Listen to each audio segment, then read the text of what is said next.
Bueno, aquí la cuestión es una pregunta. ¿México puede hacerlo? ¿México quiere hacerlo?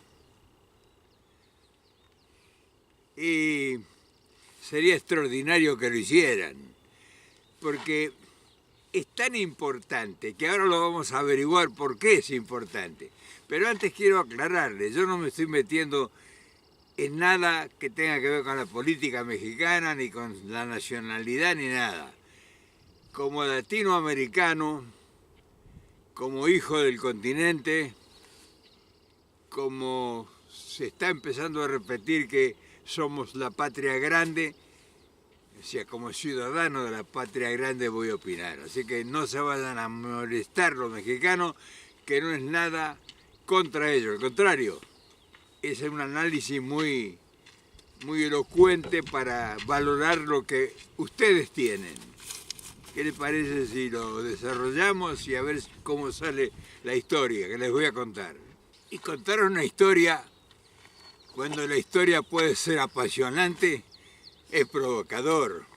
Es decir, es un desafío porque uno no debe, por lo menos, elaborar falsas hipótesis. Hay que manejarse con realidades para que las realidades que uno vaya a decir sean posiblemente comprobadas. O sea, el potencial que tiene ese país, que es la llave del continente, está ubicado en el medio del continente México. Tiene tanto para el sur como por, no sé, la distancia exacta, pero está enclavado en un lugar estratégico. O sea, pareciera que la providencia, la naturaleza lo puso en un lugar específico. Y también, además de eso, ahí en ese lugar, y no en otro, ni en el sur, ni en el norte, y en el sur un poco en Perú, florecieron grandes culturas. O sea, hubo grandes naciones que nacieron hace miles de años en ese lugar específico del continente americano. Entonces, por eso tiene una relevancia de una importancia importantísima, valga la redundancia, porque tiene un montón de factores que incluso no han sido muy bien analizados. Y entonces, por eso muchas veces se derivan situaciones que pueden sorprendernos. Y ese es el tema de hoy, un tema muy bonito, muy emotivo al sentimiento, pero de una valorización muy exclusiva, muy especial, por la importancia que tiene. Y para nosotros, que somos buscadores de situaciones que valoricen nuestro acervo, o sea, que valoricen lo que nosotros poseemos, pues es muy importante destacarlo, porque uno puede argumentar un tema muy esplendoroso, pero si lo presenta en un marco pues inadecuado o en un paraje que no es apropiado a lo que se persigue, pues carece de fundamentos. Entonces, la importancia de este país y la pregunta que es, ¿quiere México hacerlo? ¿Puede hacerlo? ¿Lo irán a hacer? Porque es la llave del continente. Fíjense una cosa. Supongamos, imaginemos que hay dos mares inmensos, que son Sud y Norteamérica. Y son dos mares, uno con agua dulce, el del sur, y el del norte con agua salada. Y en México chocan esos dos mares. Para el norte está el mar salado, que es bravío, impetuoso, peligroso. Y para el sur está el mar de los soñadores, de los románticos, de los ilusos, de las personas que tienen sentimientos. O sea, no es que sean mejores ni peores, son distintos, pero se dan el encuentro de esos dos mares, esas dos potencias incontenibles, sobre todo cuando hay tormentas, se dan en México. Una linda alegoría, ¿no? Entonces, hablar de eso y rescatar lo que puede ser la cosecha de esa junta de dos extremos, puede ser la diferencia de todo lo que es historia. Epa, es muy importante. Tal vez sea muchísimo más importante el valor del tema que la capacidad que tengamos nosotros, que tenga personalmente yo, para darle el contenido que realmente merece. Ahora bien, este fenómeno implícitamente nos está enviando un mensaje. Todo lo que está, sus culturas, esas naciones que lucharon, esa sangre que se derramó, ese rigor al que fue sometido, ese despojo inconmensurable e interminable, que no termina todavía de ejecutarse. Se han llevado todas las riquezas por 500 años. Un pueblo martirizado, despojado, golpeado, marcillado, explotado, agredido. Tiene una cantidad de vivencias superiores que lo colocan en un lugar de privilegio en lo que sea la evolución en la cultura humana. O sea, están capacitados ancestralmente para darnos un mensaje y hacer algo que realmente uno ni siquiera se imagina la importancia que puede tener. Por eso ponemos la vista en México. No es porque seamos tontos o porque estemos enamorados de México o de alguna mexicana en especial que lo acompaña en los momentos más difíciles de la vida a uno, sino que realmente México tiene, por su posición estratégica, mucho para darnos todavía. Ahora, ¿lo entienden los mexicanos? Se supone que sí porque es un pueblo anegado, como les digo, se puede hablar, dialoguista, o sea, es un pueblo hermanado con nosotros. A pesar de que Latinoamérica, pues, lo ve lejano, o sea, nosotros todavía vemos a México lejano, porque casualmente México no ha puesto la vista hacia el sur, por razones naturales, ¿no? Ha puesto la vista hacia el norte, porque el norte ha estado su más grande enemigo y sus más grandes posibilidades. Y a pesar de lo que ha sido golpeado desde el norte, México pues lo ve como un faro de esperanza a Estados Unidos. Entonces, ¿que nos ha descuidado? No, para nada. Quizá nosotros hemos descuidado la importancia de México porque nosotros no hemos tenido visionarios que vean la importancia estratégica de ese país. Ahora bien, a todo esto hay una pregunta. ¿Cómo es posible, siendo tan importante México, que haya tanto desconocimiento en toda Sudamérica?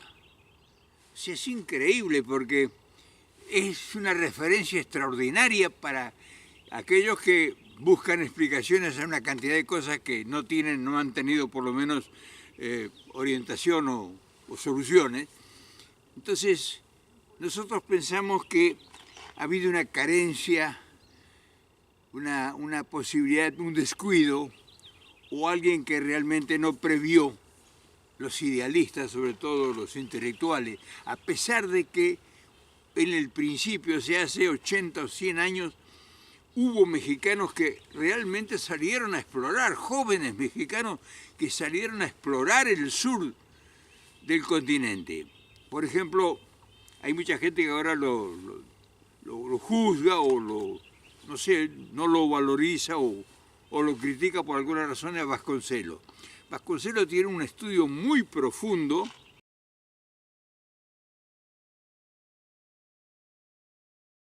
de un viaje que realiza por Sudamérica allá por 1930 y tantos, 30 y... No sé, no me acuerdo bien la fecha. Yo leí todo un libro de su viaje por todos los países y que uno se sorprende cómo él se sorprende al ver lo que encuentra en Brasil, lo que encuentra en Argentina, los amigos que cosecha, la manera de pensar, los intelectuales que se encuentran en su camino. O sea, regresa a México ese hombre con un caudal de conocimiento sobre Latinoamérica y curiosamente pues se echa en el olvido todo eso.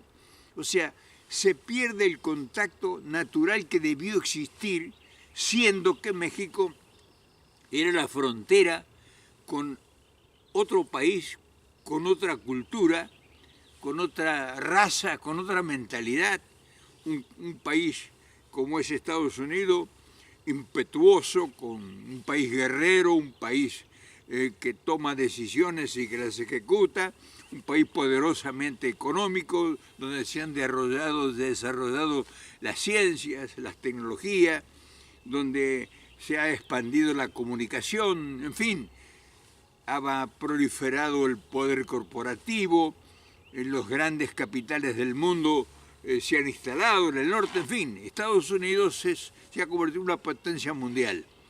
Y entonces México es la frontera con esa enorme cultura, con ese enorme desarrollo de posibilidades que son ahora, actualmente son 700 millones, casi 700 millones de habitantes.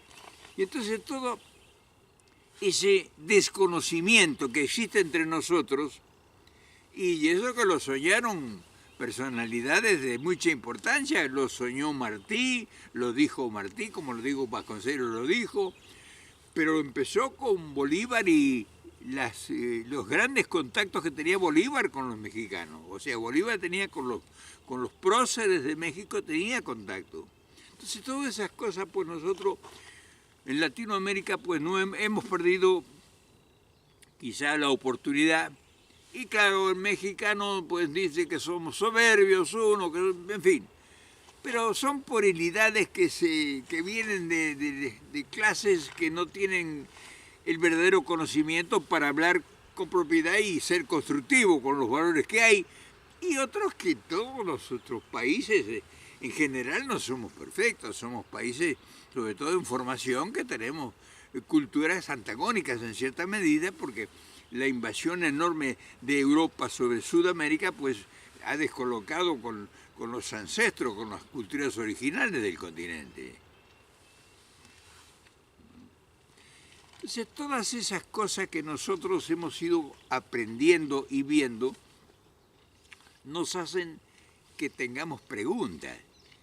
Si México es ahora la llave de posibles soluciones en el continente, y de verdad, México tiene todas las posibilidades de convertirse en un líder, ya lo hemos dicho, pero pareciera que no les importa escucharlo, y cuando uno ha tenido la fortuna de estar entre ustedes, los mexicanos, pues sí les gusta, les interesa, pero siguen obsesionados con el norte,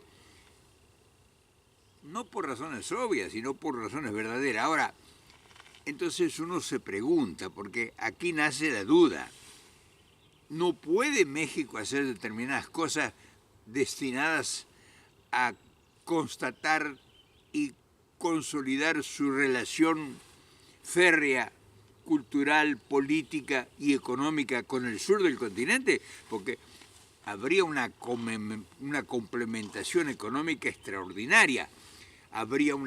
Hubo ya, y ahora hay una persona en México que está trabajando intensamente en México, que es la edición de libros. El Fondo de Cultura Económica sembró el continente de ediciones mexicanas y conocimos mucho, y de Sudamérica llegaron a México cantidad de libros de Eudeva y de otras editoriales argentinas, que realmente pues fueron un contacto cultural enorme. Quiere decir que sí hubo, no vamos a decir que no hubo, sí hubo voluntades, pero la cosecha ha sido magra, no ha sido bien elocuentemente frondosa como debió haber sido. Ahora, el tiempo, la vida, el destino, las situaciones de la civilización, los intereses, el poder de las corporaciones, en fin, todas esas cosas que hoy son las que mueven el mundo, y la parte económica es la que ha desplazado a la política. Hoy la política es servil del poder económico.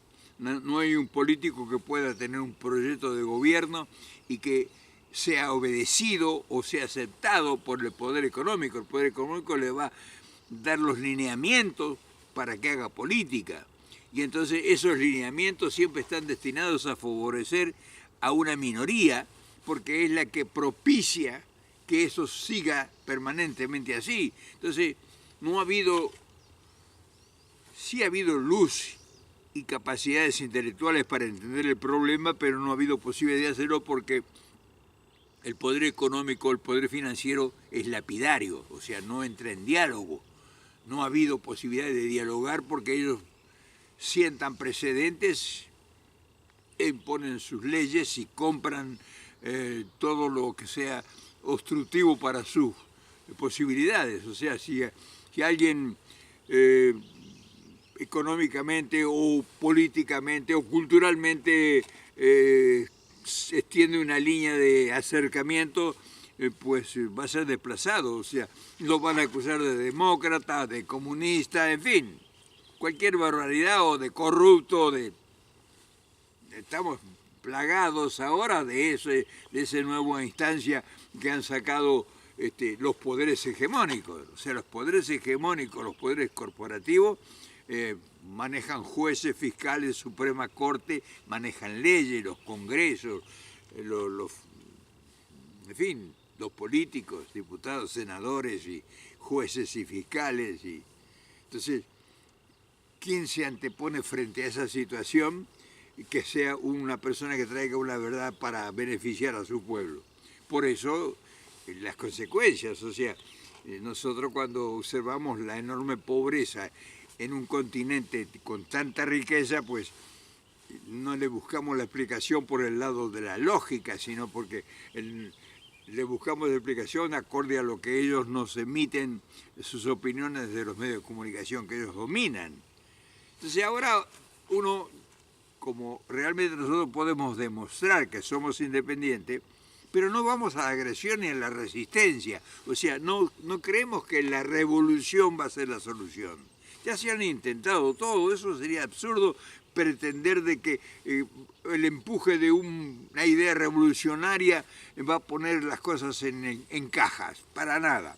Entonces, bueno, y entonces miramos nosotros, los que somos inquietos, por dónde puede estar el camino. O sea, ¿quién puede ser el facilitador, el que inicie el diálogo, el intérprete? Y claro, cuando apareció, por ejemplo, en México López Obrador, pues nosotros, los que estábamos en el camino, lo primero que vimos era una persona que con mucha solvencia, pues nos representaba a un nivel superior. Entonces dije, México, y entonces ahí fuimos, los que conocíamos la historia de México y del continente, pues nosotros no nos sorprendimos, o sea, festejamos la llegada de gente en México con tanta lucidez actualizada a los tiempos estos.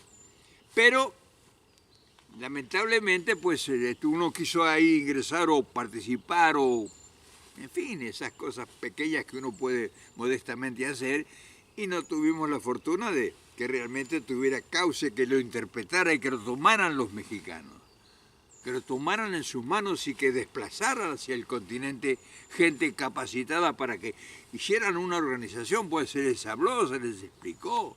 Se explicó de lo que significaba el continentalismo y sobre lo que significaba organizar un periodismo o una información independiente. O sea, se habló de hacer una convención, que se invitaran a 200 o más periodistas para que vinieran a conocer México. México estaba produciendo una revolución económica de una monstruosidad. O sea, México estaba en movimiento, era un país que asombraba. Los que teníamos capacidad de conocimiento, nos asombraba ver el despliegue extraordinario que se estaba produciendo en México y que se desconocía en Sudamérica. Nosotros que somos realmente caminantes de la patria grande, pues teníamos autoridad para decir, mire, ustedes están haciendo cosas tan grandes que es una lástima que no se conozcan en el sur, para que, no como algunos tontos ya porque quieren que los ayudemos. Nosotros tenemos muchas riquezas, todos nuestros países en Sudamérica, en Centroamérica. No necesitamos ayuda, necesitamos relaciones, necesitamos combinar nosotros, porque sí en común tenemos nosotros un desafío, que es cómo podemos dialogar, como lo empezó a hacer López Obrador, con este país, acá donde estamos ahora sentados nosotros, que es Estados Unidos, porque las posibilidades de armonizar el continente son inconmensurables. Y tarde o temprano eso va a suceder, pero nosotros queremos poner no solo la semilla, sino que queremos poner el entusiasmo y las posibilidades para explicarlo como, claro, no, es natural que sea entendible y uno lo sabe, no tiene uno la capacidad intelectual para ser un comunicador realmente eficiente y efectivo. Nosotros carecemos de esas capacidades que se requerirían para estos casos. Pero bueno, vendrá otra gente que tenga mucho, hay mucha gente que tiene muchísimo más capacidad que nosotros, pero claro, desconoce de lo que estamos hablando. Por eso, nuestra pregunta o mi pregunta personal es, ¿México puede? De sobra condiciones y facultades. ¿Quiere? No sé, yo lo he constatado personalmente. Si quiere y pues cuando apura la marcha no puede o no quiere. ¿Por qué? No lo sabremos nunca. Sí lo imaginamos y suponemos, pero no lo sabremos nunca. Entonces, esa es la pregunta y esa es la respuesta a algo demasiado importante de un país enclavado en el centro del continente que tiene muchísimo para dar y que tiene muchísimo para aprender de él.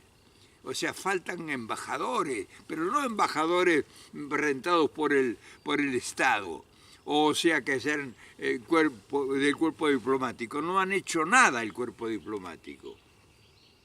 Nosotros necesitamos embajadores culturales, embajadores comunicacionales, gente que se mueva por el continente y que visite los países, que sepa cómo se piensa, qué se come, qué se consume, qué pudiera cambiar, qué pudiéramos nosotros aportar. En fin, conocernos más es lo que realmente es imperioso ya empezar a trabajar en eso. Y si bien uno puede entender la rebeldía que significa la nacionalidad, o sea, esa nacionalidad que nos ciega, porque por un lado decimos un discurso de que somos componentes de la patria grande, de que nuestros mayores nos vieron así como un continente unificado, como una sola nación, como lo es Europa, una sola nación, porque terminaron por entender, después de 100 años de guerras, o 200 o 500 años de guerra, terminaron por entender los europeos que la única forma de progresar y lograr bienestar era la unidad europea, y lo han logrado. Entonces, si eso no nos sirve a nosotros de mensaje, si nosotros en Latinoamérica, o sea, porque no lo podemos, o sea, tienen que entender los mexicanos esto, nosotros no lo podemos hacer esto desde el sur. No hay forma de que desde el sur pueda iniciarse un proyecto de continentalismo, bajo ningún punto de vista. Las distancias en este momento y en estos tiempos son prioridad uno. Ustedes están frente al paredón, frente al campo de batalla. Y es una batalla que hay que dar culturalmente, no es una batalla de odios ni resentimientos. No, por ahí no funciona. Entonces, para convencer a esta raza, porque esta es una raza, la raza anglosajona, para convencerlo, pues hay que buscar coincidencias. O sea, se han intentado todas las reacciones habidas y por haber, las revueltas, las revoluciones, en fin, las ideologías, todo. ¿Y cuáles son los resultados? 100 y pico de años o 200 años luchando contra la corriente. Entonces, si algo hemos aprendido los que caminamos el continente, hemos aprendido a saber que eso no ha dado resultado ni va a dar. Por eso la pregunta, ¿puede México? Sí que puede, ¿cómo no? México es el único país, escuchen bien los mexicanos, y yo no necesito vivir en México ni nada de eso, yo no necesito nada de México, no ando buscando trabajo, cuidado con pensar eso. Lo más importante que a mí me dio México lo tengo en mis manos yo. O sea, en mi mano, en mi corazón, en mis sentimientos. No lo tengo yo en el delirio. Entonces, sí puede. Quiere. Yo creo que eso hay que elaborarlo. Es como algo que hay que cocinarlo, porque en estos tiempos muchísima gente habita o cohabita con la desinformación. Y ahí están los comunicadores, ahí están los periodistas, ahí está la gente de la cultura, ahí está la gente que comunica, ahí está la gente que edita y escribe libros. Ahí está la gente, ahí están en México. Hay grandes comunicadores que yo los conozco personalmente. No voy a decir que son mis amigos, pero los conozco personalmente y sé cómo piensan. Y cuando me he sentado con ellos, me han dicho, no se puede. Con fulano ni lo intente. Y yo me he sentado con ellos, pero, o sea, habla de la experiencia. Y me he sentado y he empezado a conversar sobre esto que hemos hablado hoy. Y pues terminamos con una coincidencia que es asombroso. Entonces, quiere y puede. Puede y quiere. ¿Lo van a hacer? Y uno no es mago. Uno siembra y espera pacientemente que la providencia, o sea, la naturaleza, germine la semilla. ¿Y quién va a cosechar? Yo ya no tengo tiempo de cosechar. Yo he sembrado nada más modestamente lo poco que he podido. Así que quería dejarles esta inquietud. Hoy, que empieza la semana, quería dejarles esta inquietud. Vamos a trabajar, vamos a juntar a la gente que piensa. Y la que no piensa vamos a tratar de que empiece a pensar para lograr los objetivos. O sea, no podemos estar en antagonismo nosotros si hablamos de patria grande, si tenemos las mismas necesidades y los mismos desafíos. ¿O no? Entonces vamos a trabajar en conjunto y hagamos la punta, demostremos que